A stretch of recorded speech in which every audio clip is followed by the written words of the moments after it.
Vamos entrar agora nas lesões pigmentares, as famosas discromias. O que são discromias? São alterações na coloração da pele.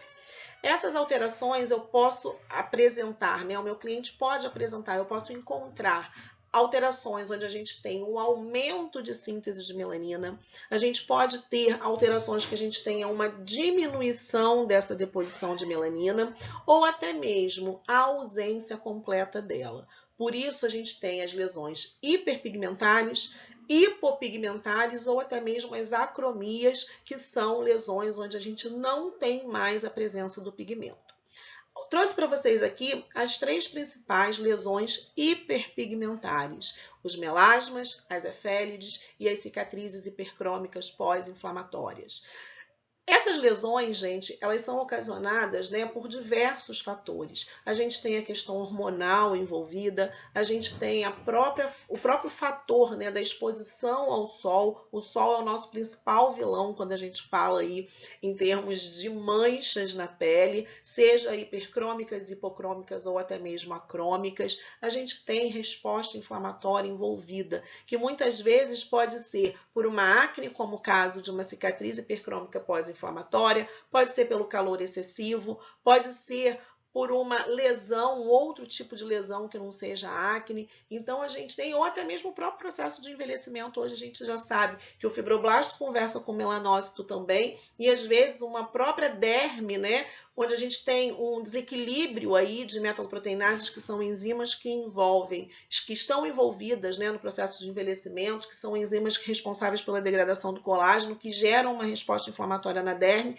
e isso pode acionar, né, sinalizadores específicos e aumentar o aparecimento das manchas na pele hipercrônicas. Os melasmas, a gente sabe que são manchas, né, acastanhadas, maculosas, que acometem principalmente as mulheres e principalmente na face. Não é que o melasma não vá aparecer em outras regiões do corpo, como braços, por exemplo, colo, mas a gente sabe que a região mais acometida é a face, seja numa lesão única, seja em algumas lesões em regiões faciais diferentes. Já as efélides são aquelas sardinhas, né, conhecidas como sardas, normalmente acomete pessoas, clientes de fototipos mais baixos, principalmente fototipo 1 e 2. A gente tem a questão genética envolvida e também a exposição excessiva à radiação solar. Então, efélides nada mais são do que sardas.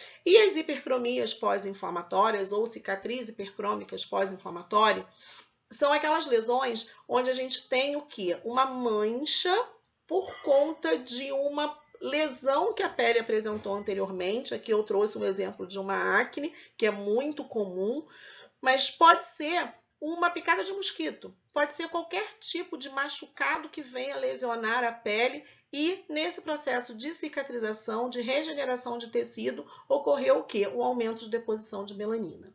Nesse caso, gente, nós temos aí mais de 20 vias de sinalização. A gente tem não só tecnologias que a gente pode aplicar para modular a resposta inflamatória, como um laser vermelho, por exemplo, como a gente tem também substâncias que podem ser aplicadas de forma tópica ou associado ao microagulhamento, ou até mesmo injetáveis que a gente consegue inibir, né, modular esse processo de melanogênese. Além dos peelings, que são sempre super bem-vindos, que vão diminuir, dispersar grânulos de melanina que já estão depositados na pele. Então, sempre é muito desafiador tratar qualquer tipo de alterações hipercrômicas e sempre lembrar para o cliente que a gente vai fazer um gerenciamento. Em alguns casos a gente consegue uma resposta bem interessante, mas é fundamental o comprometimento desse cliente com a rotina dele, com os hábitos dele, porque isso vai influenciar positivamente ou negativamente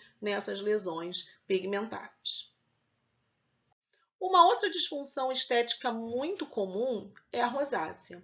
A rosácea normalmente acomete mulheres acima dos 30 anos, principalmente mulheres com fototipos mais baixos, e a gente tem uma alteração crônica, onde a gente vai ter aí períodos de exacerbação e períodos de remissão. A mulher que tem rosácea, que desenvolve rosácea, eu digo que eu sou um exemplo vivo de rosácea, nós temos aqueles momentos, né, que por algum motivo, alguns gatilhos, né, como bebida alcoólica, exposição solar, o estresse, a pele dessa pessoa, ela reage com uma sensibilidade. A gente tem aí uma resposta inflamatória muito intensa. Então, normalmente, a rosácea é caracterizada por um eritema permanente, né, nessa região aqui central da face, e em alguns casos a gente também pode encontrar pápulas e pústulas em estágios maiores ou até mesmo um espessamento da pele, como a rinofima ou gnatofima ou rosácea fimatosa, que também é chamada dessa forma. Esse caso da rinofima acomete principalmente os homens, é mais difícil a gente encontrar em mulher.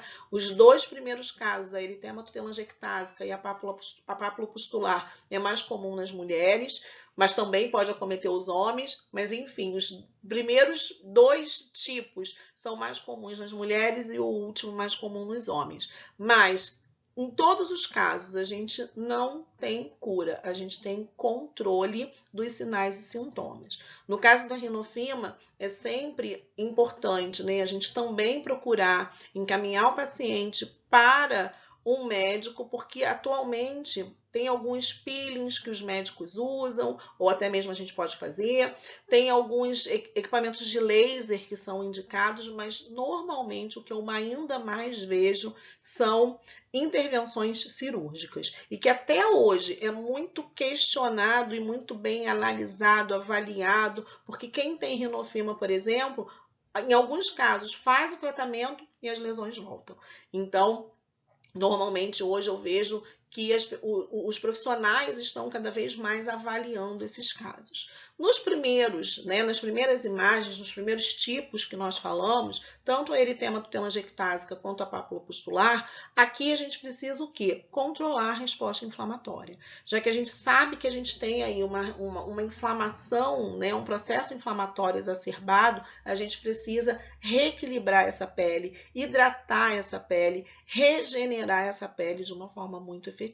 Assim a gente consegue controlar os sinais e sintomas da rosácea e prorrogar mais esses períodos de remissão e diminuir os períodos de exacerbação que incomodam tanto o paciente. Também é importante ressaltar, paciente que tem rosácea é um cliente que tem uma pele muito sensível. Então, a gente tem que ter muito cuidado com determinados tipos de procedimentos que a gente vai fazer para que a gente não corra o risco de ter nenhuma intercorrência. No próximo bloco, nós vamos falar sobre outras lesões. Então, fiquem ligadinhos que a gente vai dar continuidade a essa parte de lesões dermatológicas. Até já!